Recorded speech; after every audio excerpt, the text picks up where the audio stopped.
হ্যাঁ ভাইরাল ভাই, হ্যাঁ ভাই, বিদেশের সম্পর্কে প্রবাসীর সম্পর্কে কিছু বলেন ভাই।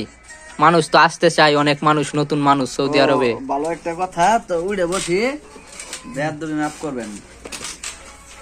তো যারা বিদেশ আসবেন, আমি জানি যারা বিদেশ পাসপোর্ট করছেন, একবার আসতে চাইছেন, আমরা যত কথাই বলি কোনো কিছু মানবেনও না, শুনবেনও না। আশা একটা বিমান উঠবেন, উঠেন, ভালো কথা। এই যে মানুষে বলে সাপ্লাই বিষয়ে ডাইরেক্ট কোম্পানি যান, সাপ্লাই যান না। তো ভাই দেখেন, আমি ডাইরেক্ট কোম্পানি আইছি। কোম্পানির নাম হইলো আল হাজারি ওভার সিরিজ কোম্পানি। এই কোম্পানির বেতন হইলো 600 রিয়াল। যদি মেন টাউন করেন তাহলে তো ভাগ্যওয়ালা। 8 ঘন্টা ডিউটি করে বাকি 8 ঘন্টা পার্ট টাইম করে আপনি বাড়িতে টিয়া বাড়াইতে হইব। আর যদি সাইডে সুইডে পড়েন তাহলে অবস্থা খুব খারাপ। আইসি মনে করেন 5 লাখ টাকা দিয়া, কোনো পার্ট টাইম নাই, বেতন 600 টাকা।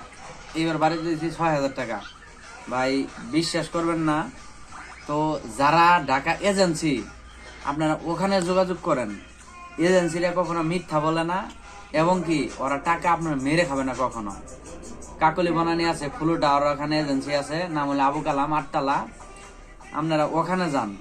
যেমন আমি এই বিষয়ে আছি 5 লক্ষ টাকা দিয়ে। এই বিষয়ে টাকা ওখানে হয়তো বা সর্বোচ্চ 2.5 লক্ষ টাকা নিতে পারে। কারণ কেউ 2 লক্ষ টাকা দিয়ে আসছে, কেউ 6 লক্ষ টাকা দিয়ে আসছে। তো আইডিয়া হিসেবে বললাম সর্বোচ্চ 2.5 লক্ষ টাকা নিতে পারে। তবে কোনো দালালের বাটপারে পইরা এতগুলো টাকা দিয়ে বিদেশ আসবেন না। প্রয়োজন পড়ে সাপ্লাই বিষয়ে আসবেন, তাও বলা। সাপ্লাই বিষয়ে আসলে বেতন 1500।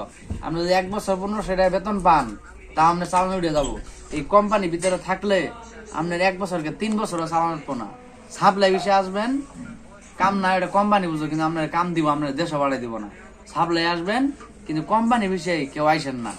আবার বর্তমানে আলমাজার বলদিয়া কোম্পানি লোক নিতে আছে, পাগলা। এই কোম্পানিতে কেউ আইসেন না, এটা পুরাটাই সাপ্লাই। বেতন অনেক ঘুরাই দিব। বেতন আপনাদের কব 1500, 2000, 1000 হাদিয়া আছে। হাদিয়া কোনো কিচ্ছু নাই। বেতন ধরবো 850 থেকে 800 টাকা। আলমাজার কোম্পানি সাপ্লাই। তো ভাই আসার আগে সবাই ভাইবে চিন্তা আসবেন, এবং কি আমাকে এই কষ্টের জীবনের আইডিটা, প্রবাসে আসি অনেক কষ্ট নিয়ে, আইডিটা যারা যারা দেখবেন অবশ্যই একটা লাইক বা সাবস্ক্রাইব করে দিবেন। আমরা হাসি খুশি থাকি যাতে, আর আমরা রুমের ভিতরে কষ্টে মাঝে আনন্দ দিব, এগুলো আমরা সবাই দেখবেন। আবার নতুন নতুন নিউজ পাইবেন ওকে, ইনশাল্লাহ। ভালো থাকবেন। আসসালামু আলাইকুম। ধন্যবাদ।